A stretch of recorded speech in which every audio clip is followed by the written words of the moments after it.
All right, and I think I've got the text there too. Let me just see if it came up like it's supposed to. Do do do do do. Okay. Well, um, yeah, theoretically, if I did it all right, we're good. So yeah, go ahead and ask away then, I guess. All right. So all these questions are into the regard of Oops, sorry. how to use the more realistic aspect, how to use aspects from real life in narrative while being able to maintain the whatever sort of story you're trying to portray using a fictional setting and whatnot. Yeah. Okay. So we're looking at how do we engage with things? What I'm kind of seeing with the questions is how do we, when we're writing fiction, how it some of them are kind of like how important is it or that sort of thing when it comes to actual things from everyday life, kind of real world stuff. Hmm. Yeah. All right. Basically, how important it is to apply more realistic things to your writing, and how you can use it in ways that still align with whatever you're trying to pull off with your writing. Yeah. Well, I'd say first rule of thumb is just it's fiction, so you can do whatever you want, as long as the world you build ultimately is believable. Like that's the Of if course. we're just gonna do a quick umbrella answer. But let's see, what's your first? So, do you want to ask the questions individually, or do you want me to We'll start start answering? with number one. Yeah. Okay. So this is going to be more of your direct experience for writing into the like your credentials for speaking on this subject Yeah. specifically. Okay. Um, Yeah, I'll just jump in then. So, if I'm trying to say what experience do I have with writing or with designing fiction stories, we can start there, and then we'll jump step to the next one. So, I'll say I have a bachelor's and master's in literature and writing. I have a PhD in English, writing, rhetorics, and literacies. I tend to teach writing from a holistic perspective, which is where I try not to have fights among disciplines or different parts. So that ends up meaning that when I'm teaching, even in an English 101 class, I'm even when I'm supposed to be teaching about rhetoric, I am talking about the power of narrative and that kind of thing, or fiction. As far as experience specifically designing fiction stories, um, I actually was so starting with story and fiction. I was storyteller. I was president of the Storytellers Club in high school for 3 years, and part of that was designing stories that we would performatively orate. So we would literally tell stories to like kindergartners, second graders. We'd have them come over to the high school, and we'd get out of class and we would do this a couple times a year and tell stories and make them and kind of make it engaging, that kind of thing. Since then, I have written some of my own stuff. On the fiction side, I haven't had fiction specifically published because most of my energy over the last 15 years has been focused on professional writing, and so I have a textbook on writing and kind of making sure other people can write. So I have a textbook, Holistic Writing for a Healthy Writer. It's an ebook, and then I have a bunch of publications about supporting language, and I thought it was important to emphasize that. As far as fiction goes, though, I do a lot of Dungeons and Dragons and tabletop gaming, and part of that, as far as crafting stories goes, means that whether it's at home, and I've been running games for my daughters since the youngest was 3 and she's now 11, so and I've been the club advisor for tabletop gaming. For a couple years now, and done workshops on story, workshops on character, and even my English 101 courses. I have students. I walk students through developing stories based on their college content, like kids books for other. So college students create kids books for that are fiction but have an element of college content in them. So that's a core assignment I have. You can go look on it on my web on my YouTube if you want.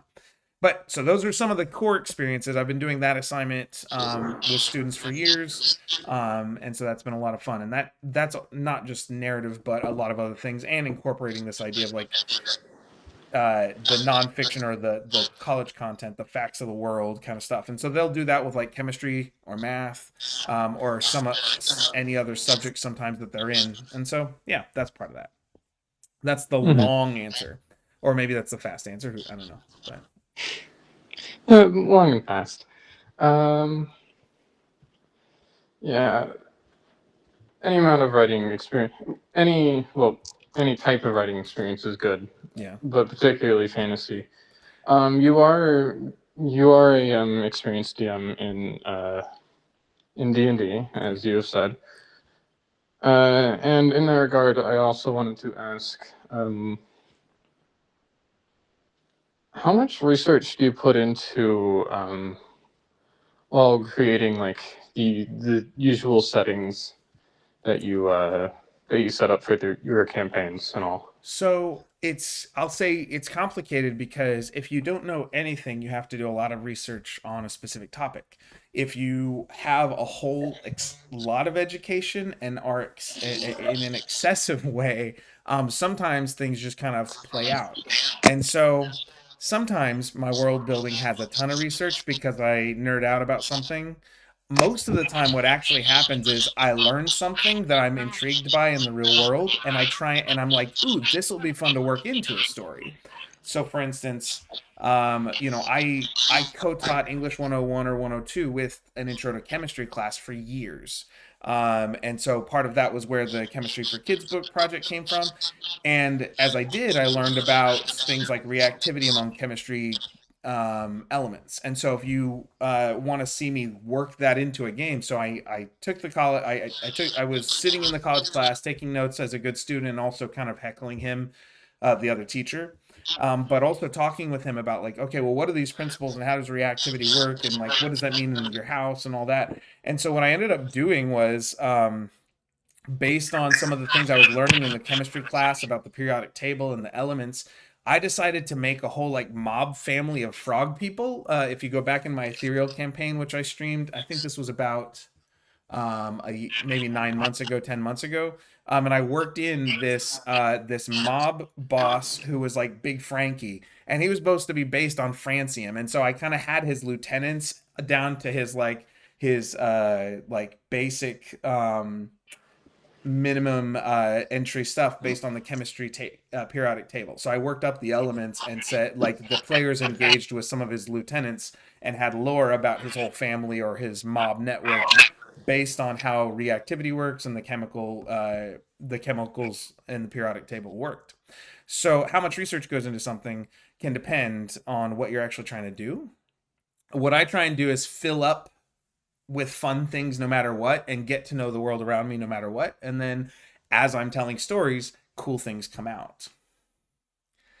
There have been times when like when I wanted to write a werewolf novel, and I've got one kind of outlined and I've begun the process, but where I was trying to decide, okay, well, if I'm doing werewolves, what other lycanthropy could I do? And then I had to think through some how that shows up in other mythologies, but also like what would the science and the genetics of it be? So, doing some background knowledge, digging into library databases way deeper than I probably needed to.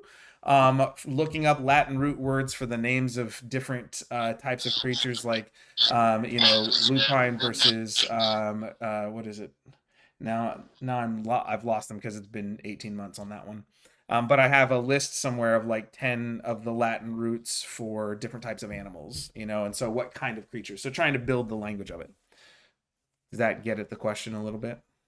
Yeah, that answers the question pretty thoroughly. I think that also immediately answered the second question. Yeah. Okay. Oh, yeah. So, what is one particular aspect of writing that you enjoy the real life counterpart of? And actually, this is like all kinds, because when I am telling a story, uh, if I'm building a character and they need to be good at swordplay, then I go and I probably already nerded out about that at some point. Like for instance, when I was when I was 14, 15, 16, I was reading a whole lot of fantasy, and I have read The Lord of the Rings 7 times. I did that before I was 13, and then there's been a bunch since then.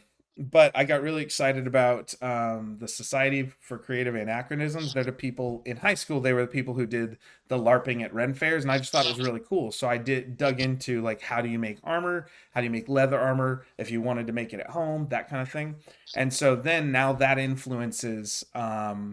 If I go to talk about a blacksmith or someone repairing their armor in my stories, it adds that extra layer of detail. But yeah, sometimes I'll nerd out about something and work it in. So yeah, and so it's like the stuff. So if I feel like I've run out of material, then I'll go look in a certain direction. Or I guess if we're specific talking to games, since I'm trying to be responsive to players, another element of this is aside from just going that was interesting and I nerded out and then I came in and worked it in.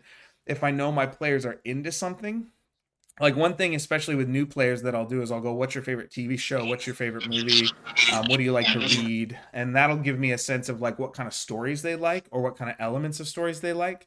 So if someone tells me that they're really into The Witcher and The Magicians, I know they're wanting something a little grittier, right? And so then that might lead me to go and make sure that I can kind of describe things or lean in that direction. um and other times people might be really, they're like, I'm really into true crime podcasts or whatever, and so I'll go and I'll make sure like that I'm fresh on that particular genre. So I might watch a few detective shows or the specific ones they watch so that I can kind of think through the kind of plot elements that they like genre wise. Okay, sorry, just writing it down a second.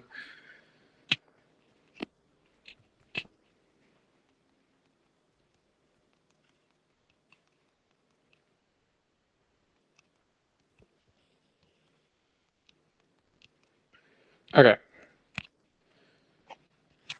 Okay. Um.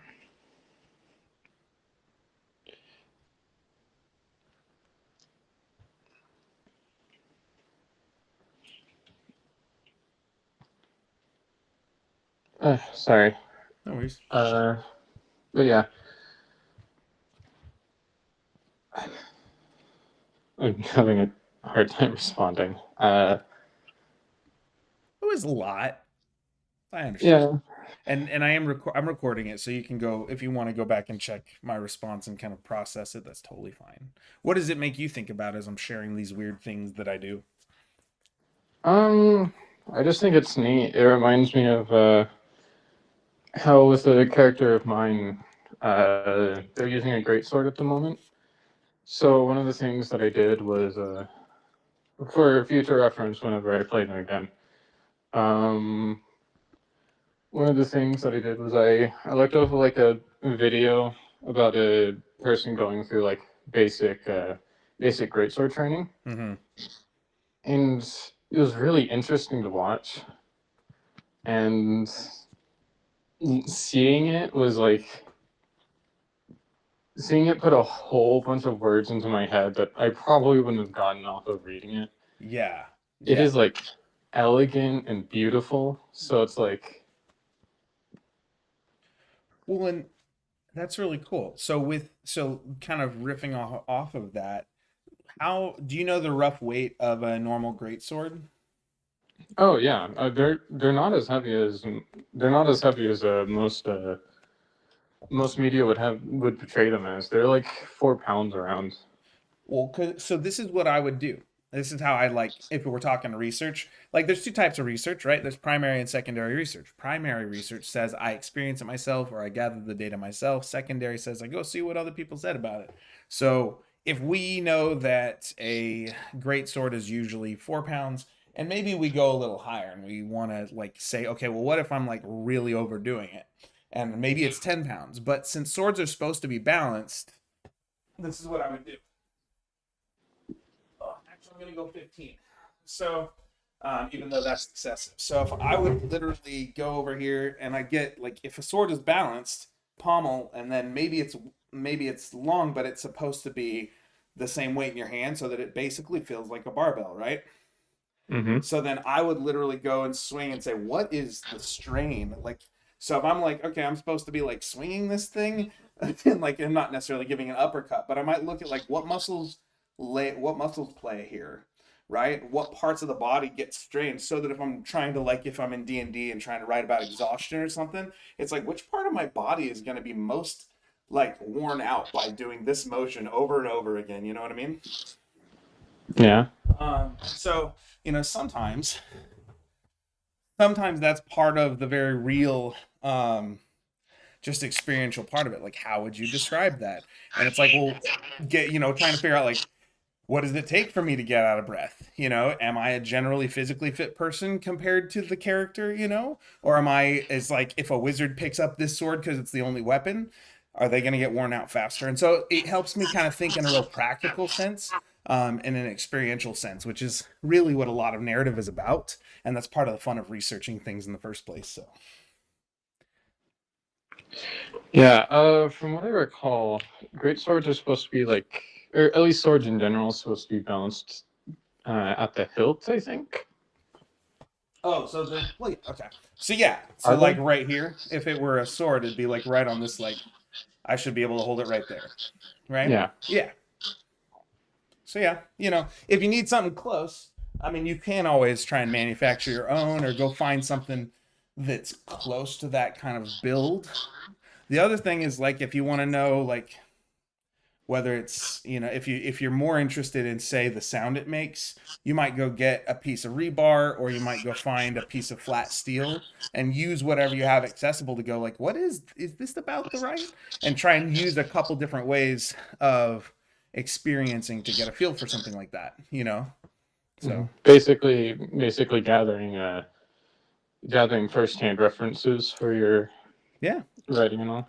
Yeah, and then it's like when you do it for one, it's like, well, then you have a bit more of a frame of reference, or you're like, then you can always rabbit trail, and go, well, okay, so what if it's a rapier, and then what would I use around the house to represent that? Whether we're an 8-year old or past 38, I'm at 40 now, but yeah. So yeah. Mm-hmm. All right, what else do we got here? Uh, how do you believe like representing more realistic representations of stuff like swordplay, politics, world events, all that? How do you believe that would have an effect on fictional stories for people who are more experienced in those topics? So I think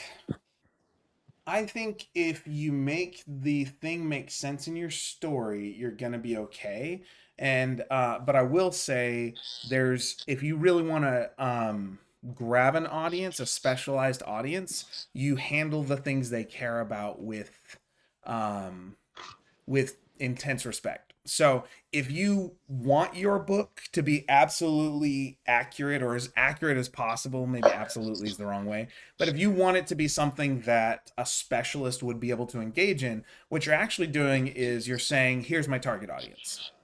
So if I care about the specialist engaging, well, I'm going to say it differently. I'm going to highlight certain things. If I expect a specialized audience to be reading this thing or experiencing this story, I'm going to use the specialized terms in very strategic ways and intentional ways. If I am really writing for a pop culture audience and I know people aren't going to care, and I'm not trying to be necessarily um, responsible for the knowledge there, well then I can tell whatever story I want. Personally, I'm a big fan of staying as accurate as possible unless my world building intentionally skews reality. um so if and then but once I create a rule that skews reality from the real world in the narrative, I will hold to that unless there's some other physics or some other law or something guiding it. So um let me see if I'm almost getting there. I feel like I'm not landing a plane on that. So, for instance, if I'm going to talk to someone about astronomy, I don't know much about astronomy, but I might know some because I went and interviewed Donna Viola an astronomy professor, and we did a science of science fiction thing on my YouTube, so a couple times. And so she's told us certain things about wormholes and spaghettification and gravity and things like that. And so, if I were really trying to write a story that incorporated that engaged with those kind of topics, I know that even in fiction, she'd really like it to be accurate, unless I had a reason for why it wasn't. And so, to honor those types of specialists, I tend to lean in that direction. And because I'm an educator by default, like since I was very young, I've always wanted to spread the knowledge, whatever knowledge I had. I regularly try and work in science into stories, anyways. So I think there's a fun to it. I also think there's something to, and you may ask this later on in the questions, but I do think there's something to having some unexplainable things in a world, or playing off the character's perception. The way poetry might tell you to focus on who the speaker is, we want to recognize that not all characters are reliable narrators. So that means that if they're telling you something, or if they're telling another character about something in the world, it's okay if it's not true. And part of the fun of the journey could be them discovering they're wrong, or it being really obvious that they're wrong. Um, but recognizing that characters can not know everything, that they are themselves limited, can be really important too. Mm-hmm. Um, I think the spirit of the question was more like they're reading your target audience is like a specific is specific, and it's not like targeting people who are advanced in the field, but it's for readers who happen to be reading your or consuming the content, and at the same time happen to have experience in it. I think, if you can be true to the content, if you want to be absolutely accurate, there's a certain productivity slowdown that's going to happen, Mm-hmm. unless you're already a specialist yourself. And so, I know Brandon Sanderson's talked about this. He has a where he is able to produce a little bit faster, um, than one of his colleagues who writes historical fiction, but they care very much about the historical details being accurate, the ones they're not changing.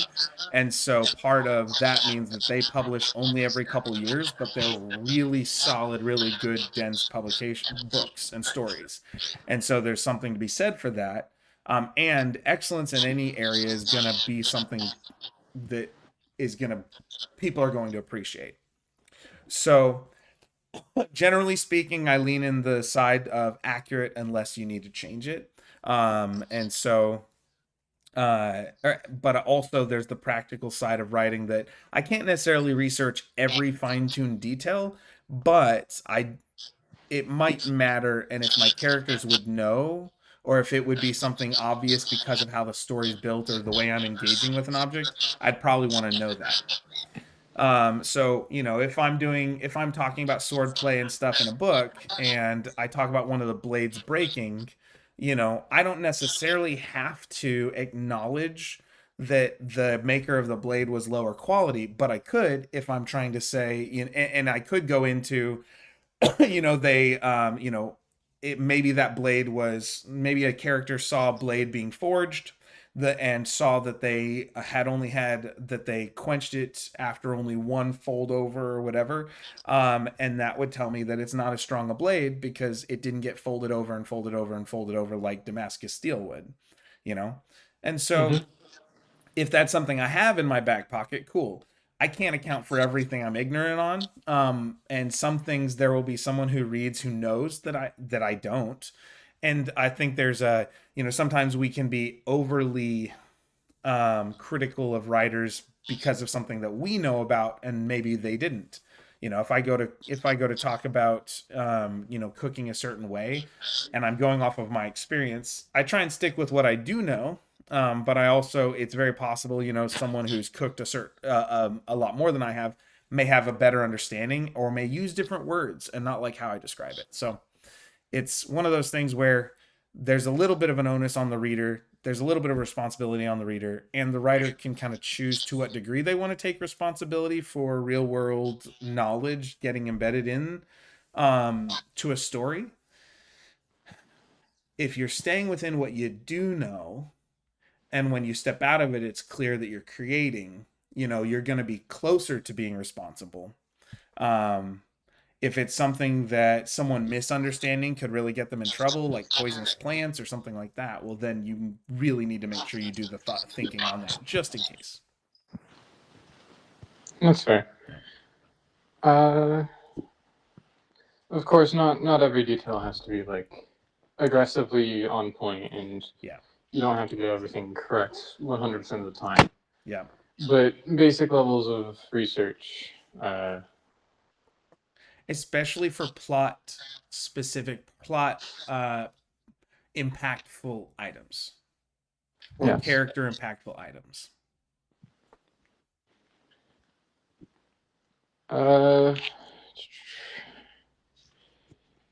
Speaking of that subject, how do you believe people who know less of the given topic would how portraying it in a basic, more accurate form would affect people who words. Sorry. Okay. For the same question, how would it affect people who are less skilled and less knowledgeable on such a topic? So if it's someone who knows nothing, then anything you give them that isn't inaccurate is more than they knew already. If you and it's possible that people can take something that you don't know and they're just going to take it the same way they take anything else. If someone gets intrigued by it, and you use it meaningfully in the story, maybe they get inspired to do more research than you did, and then it's kind of cool.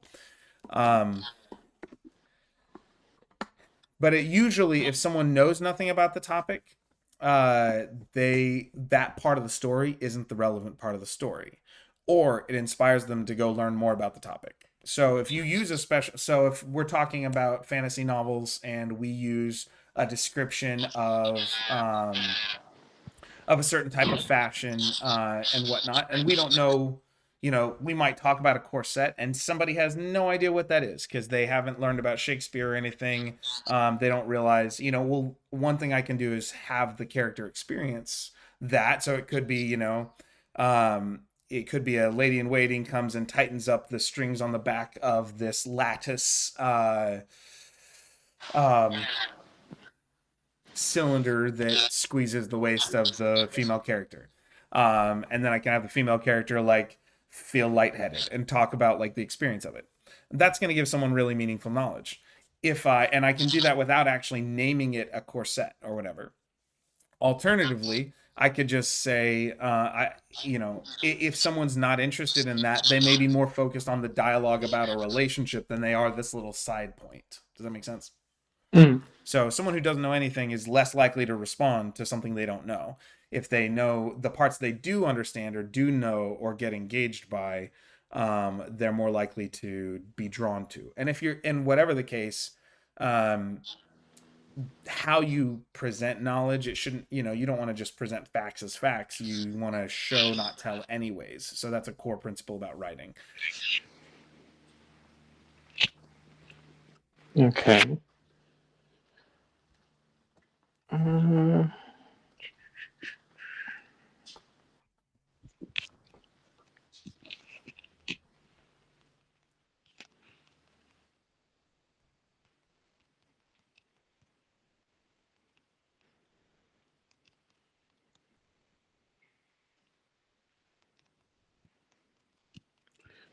Okay.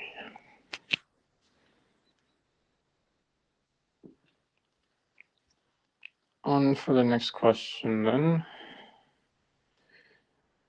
Do you think the impact of using these more realistic standards would actively sacrifice like fantasy and wonder that would come from that come from these stories, or do you believe there would be like a way to sort of manipulate it to still stay like as a sort of realistic representation while keeping more of a fantastical thing going on? I think that could be a stylistic choice. For instance, if we look at How to Train Your Dragon and we look at like the Barf and Belch dragons, the two heads, one of them lets out gas, the other one sparks it up, and that's how they create fire. And so in that case, that's a very kind of scientific, visible approach, right?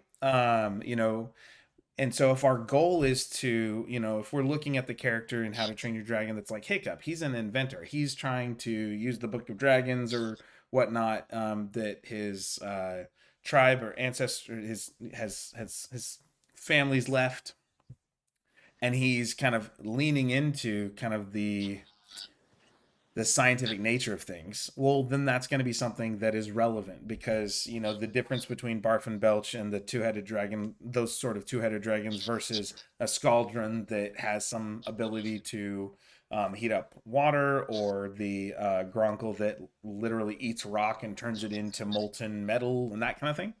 Grunkle iron, right?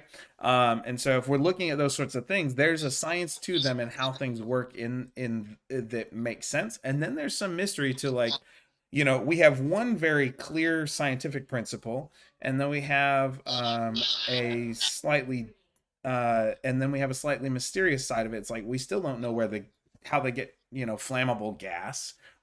We still don't know how the Grunkle stomach works. And so, but if our style is supposed to be a little bit more kind of objective, scientific, exploratory, like we see Hiccup's character being, kind of with that engineering mindset, then we write it that way. If instead it is really about experiencing the danger of a dragon, you know and we look at something like Fourth Wing, it's like, well, there's a lot people don't know about dragons, and part of the sensory perception of it is we don't care where their fire comes from, necessarily, or we're not obvious right away told. It's like, but they can light us on fire, so it's danger. And so if the style is, if it's written in a way to draw out or evoke a certain emotion in the moment, well, then that's what you honor. And so if we're looking at this question and saying, is there an integration? Yes.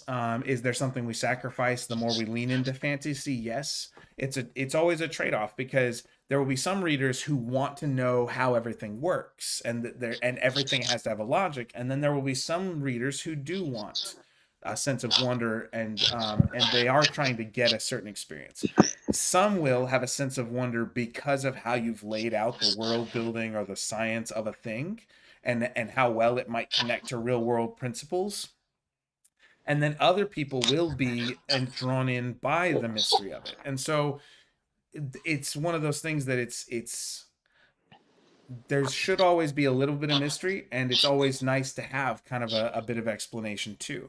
But it really depends on, it's a bit stylized and which kind of reader you're aiming at. But it is also, if it's fantasy, some part of that world has to be mysterious.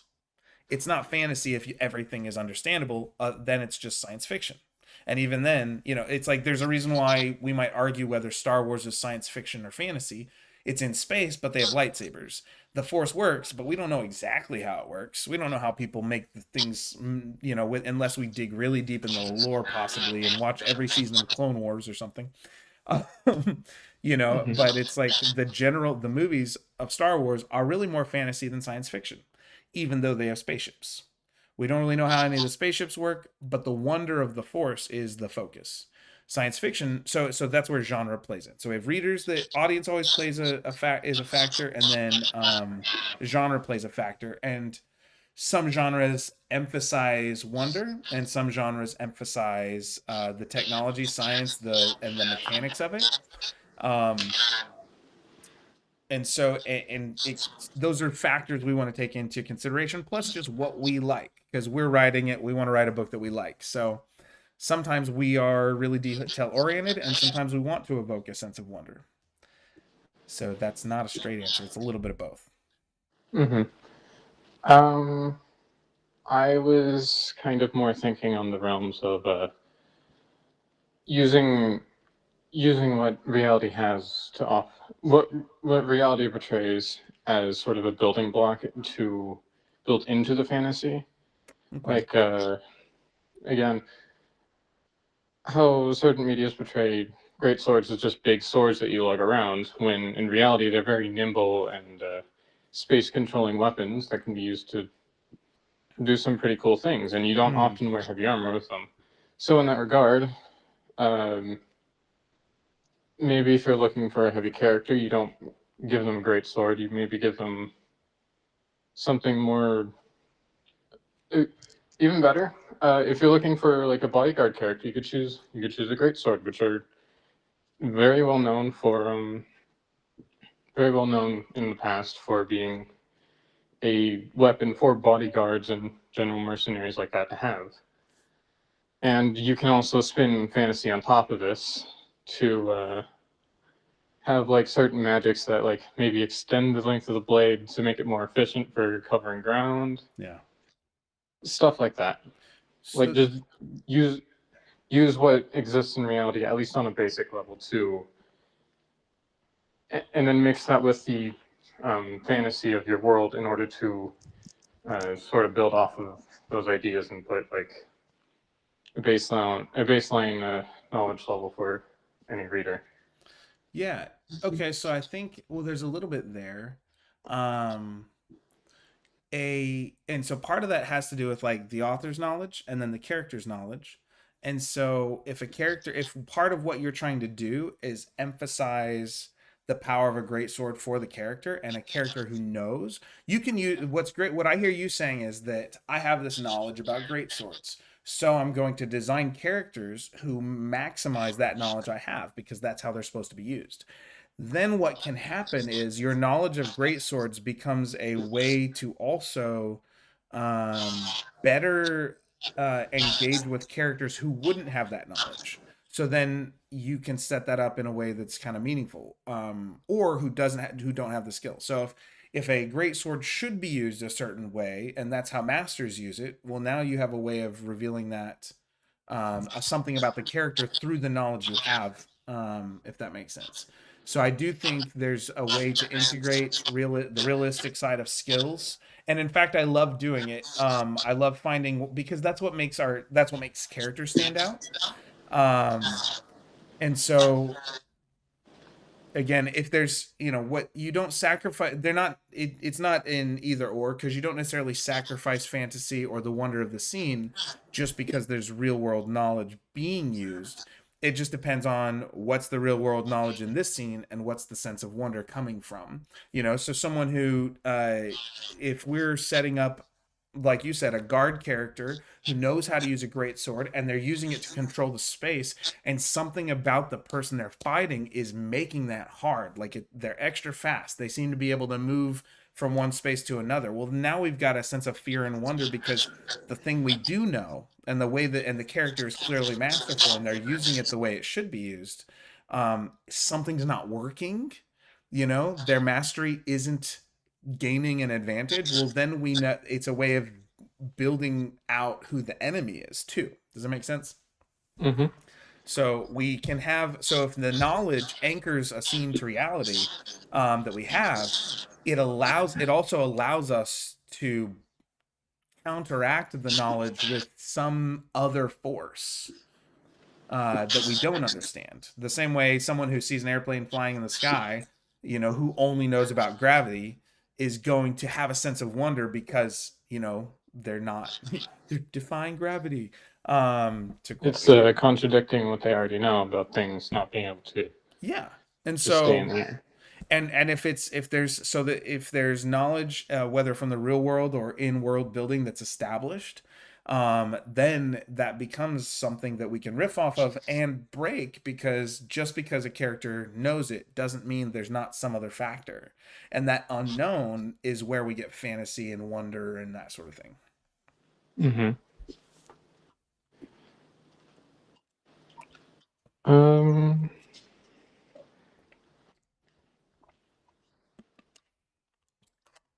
It makes me think about the theory of dragons as having chicken brittle bones, you know, like the porous bones so that they can fly. And it's like oh yeah. at some point, if a dragon's supposed to be as powerful as they are, they probably can't have the types of wings and things that chickens do, or you know, general fowl because that are have more porous bones because they're so big that to be able to do that, the wingspan doesn't work. You know, the physics of it, the weight of it, the muscle mass, all of that doesn't necessarily work. So you have to have some sort of source of magic or some other rationale that you can provide in your world. Mm-hmm. Well, it's unnecessary to do so. It can often help with immersion, I think. Yeah, and it takes Too. you from a trope like I'm gonna have dragons in my story to here's how dragons work in my story, or here's why they don't. Yeah, And exactly. so You keep the those, wonder of dragons in your story, and at the same time, you help immerse them, like by avoiding certain tropes and yeah. being more mindful and detailed with how everything functions. Yeah.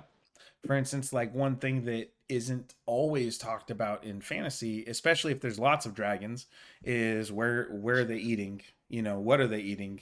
Because it seems like they burn a lot of calories. So you got Yeah, sometimes, yeah. that reminds me of.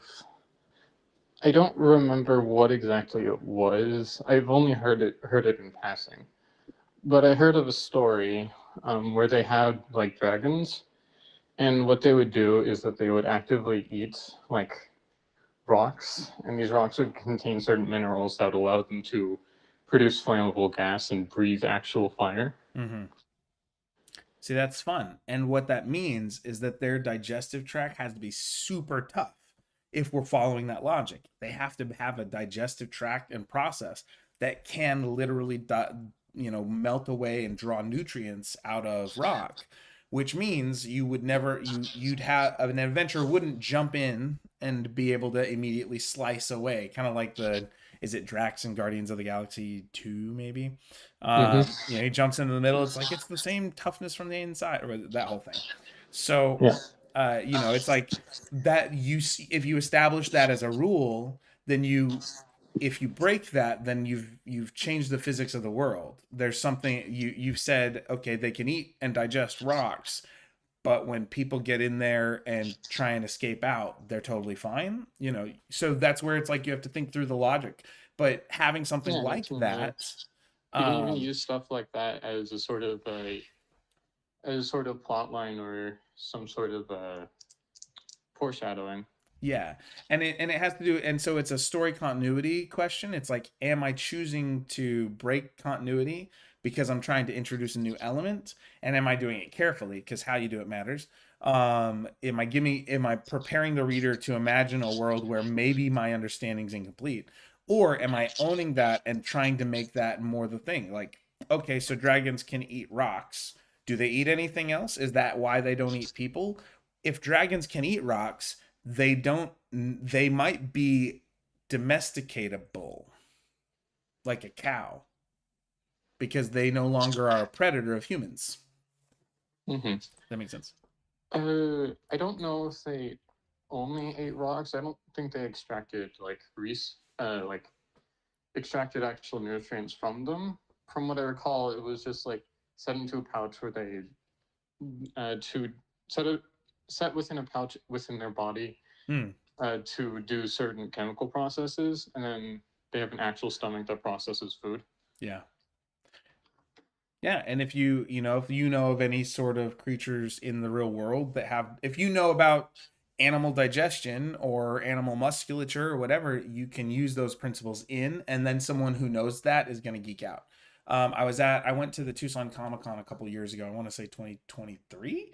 And the guy who helped create the Tiamat model for Wizards of the Coast, he I think he's got an associate's in like applied science, and it's like he nerded out about reptiles. So when they were designing, and now he's like creative director, he shifted majors and became an artist basically.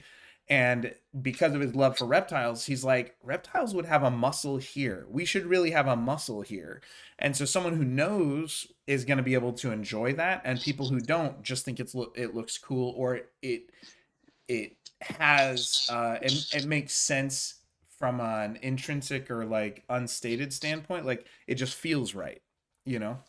Mm-hmm. So yeah, cool. What else do we have? What else here? So from the second question I asked, you mentioned something about a group of frog folk who are based off of like certain elements, I believe. Yeah. Um, do you think there could be like ways of representing these nuances from the different elements as a way of showing off like parts of their personality traits? Absolutely. And that was part of the motivation, because as you get more and more atoms, it's the chemistry of it as you work down the family of alkali metals, I think is what it was, if I'm remembering correctly. If you work down those elements, it's harder to get a reaction, but when you do, it's more explosive. So like that means the bruiser at the top, you know, who's represented by, I'm gonna have to look it up, aren't I? Hold on one sec. I need a periodic table. There we go. So francium, cesium, rubidium, potassium, sodium, and lithium, and hydrogen. So I think I might have had someone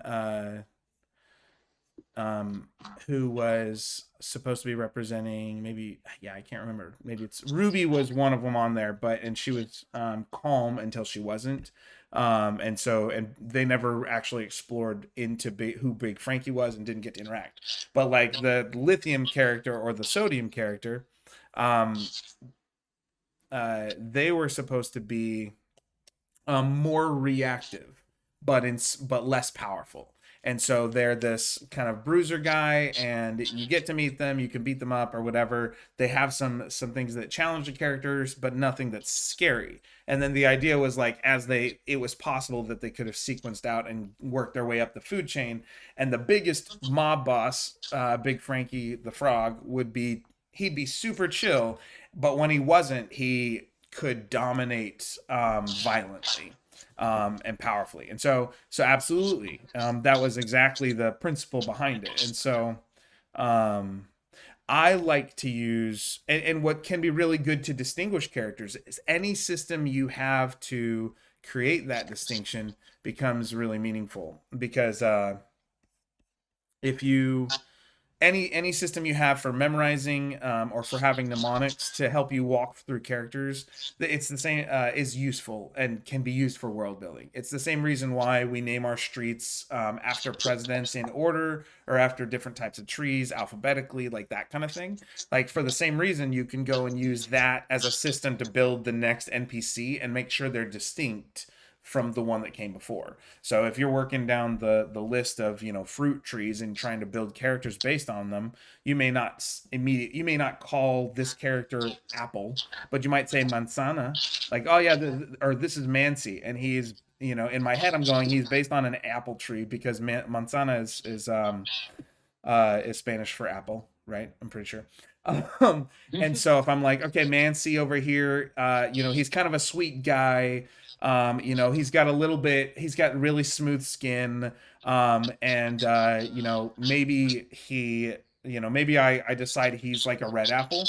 And his granny is, you know, like a Granny Smith apple. And so I call her, I might call her Smee. And I'm like using this system to build NPCs so that I don't forget who they are, because they're in a system that already exists, and I'm like actively modifying. So then when I have to make character decisions, you know, Granny Smith might be more bitter or acerbic or more likely to have a biting comment. And, you know, the one that I said was Mancy, you know, for a red apple, he is, perhaps he's a little more like, he always has a sweet thing to say. He's really nice. He's almost to the point like you can't stand it, right? So I'm using that real world knowledge to develop character attributes based on like the taste, flavor, texture, senses. Does that make sense? Mm-hmm.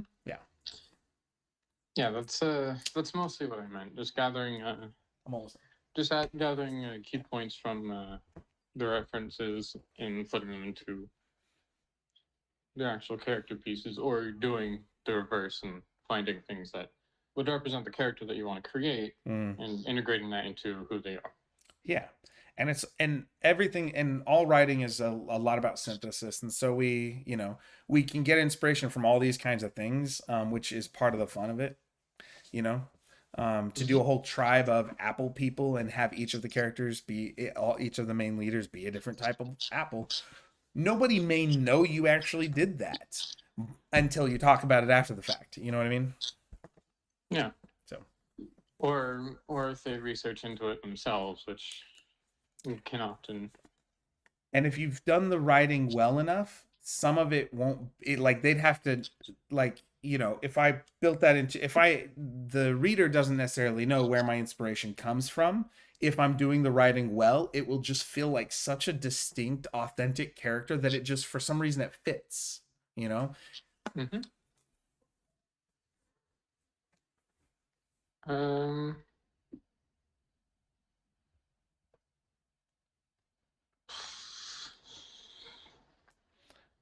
Sort of like color theory, where oftentimes when you look at certain colors, they will generally tend to evoke or at least represent emotions in the human mind.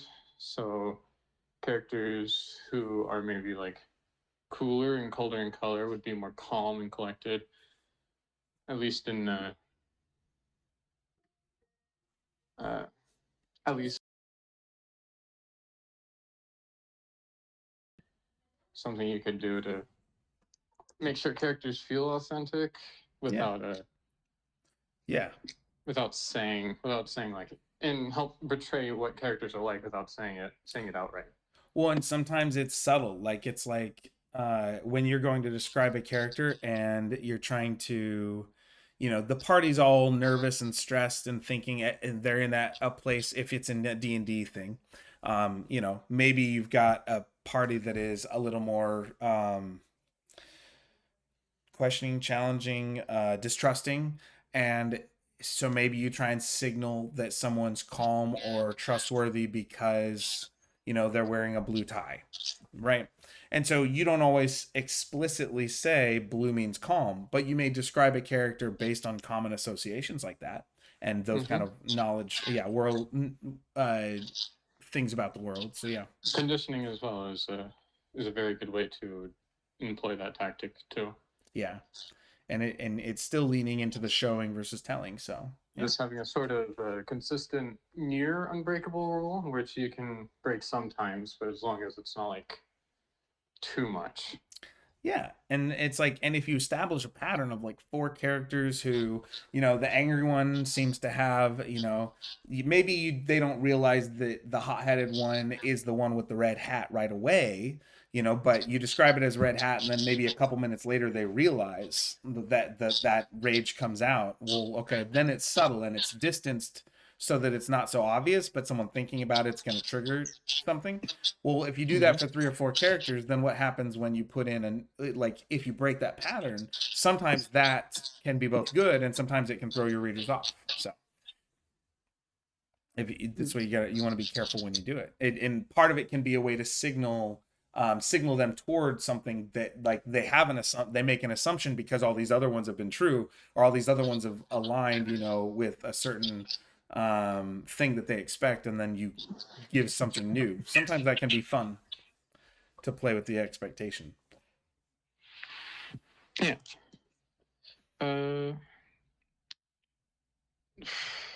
This is the final question and the one we talked about at the beginning.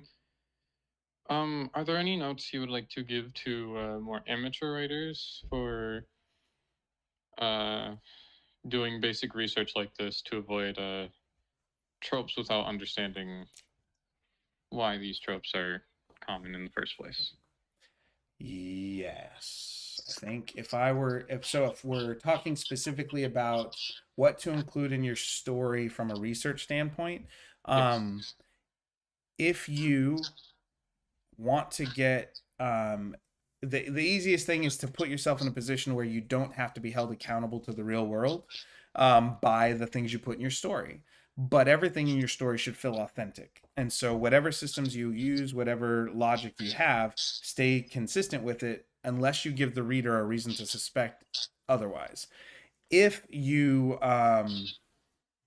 assume you're going to make mistakes and just own it, assume you're going to say something about the world that isn't true, but makes sense for how you're using it in the story. People do it all the time.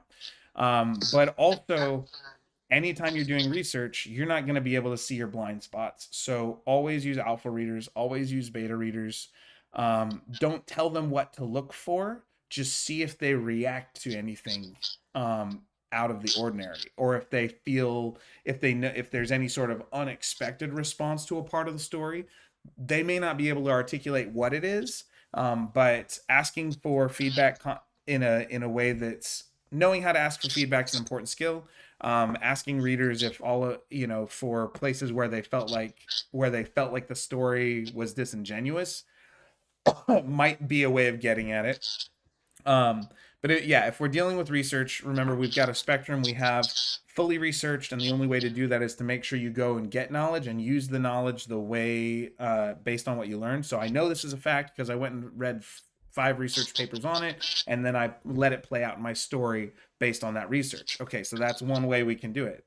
The other is, the other extreme is I'm intentionally including complete fantasy elements that I've made up. I've called it something weird. And even if it's inspired by real world or other stories or some other kind of physics thing, it just needs internal logic. So no one can hold me accountable to something that was published in Nature or a political science journal or whatever.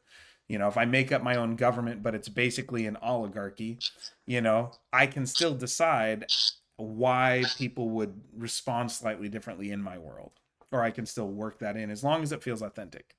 So the thing here is, whatever knowledge you use, if you do it intentionally, that's good. And if you don't, and you're going to make mistakes with stuff you don't know, but the bottom line is, whatever experience you're crafting for the reader or the player, if it's around a table, whatever the experience is you're crafting should feel authentic. That's kind of the most important thing. That it should get at the emotional experience you're wanting them to have, and it should provide the knowledge they need to enjoy the rest of the story. Mm-hmm. Yeah. I believe that is all of the questions. This has been insightful and has very reword a lot of how I'm going about this project. Specifically in the fact that I'm not vouching for 100% total realism, but more so like using realism as a baseline to enhance the story and like find ways to like build off of it and create situations that'll feel both more authentic and keep whatever you have in your narrative going on. Yeah. And I'll add one last thing, this is a quote I like to borrow from Faulkner. So William Faulkner says there's 3 things a writer needs. According to him, a writer needed. Let me see if I can find the exact quote. Otherwise, I'll just give you the general frame here. So he said a writer needs 3 things: experience, observation, and imagination. Any 2 of which, at times, any one of which can supply the lack of the others. So if a writer needs experience, that means that's lived experience that's going to enhance your story because you've lived it. That's the anecdotal primary data that we're talking about. If he's got the ability, if he's got observation, well, observation is that scientific, I'm looking at the world, or I'm looking at how other people look at the world. I'm trying to get facts from the world that I can use. And then imagination is trying to connect the dots between the two, or expanding beyond what they give you, if that makes sense. So Faulkner says a writer needs any one of these, but all three really make the best writers. And again, that was experience, observation, and imagination.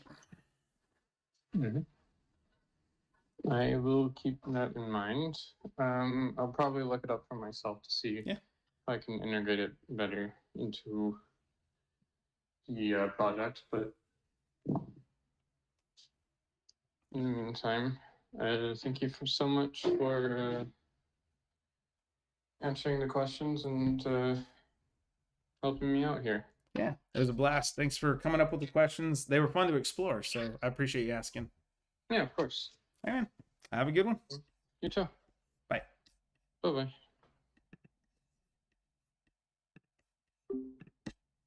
Internet. Hopefully you had fun with that. I think I saw Kaylee had responded in chat. So hope you got to watch.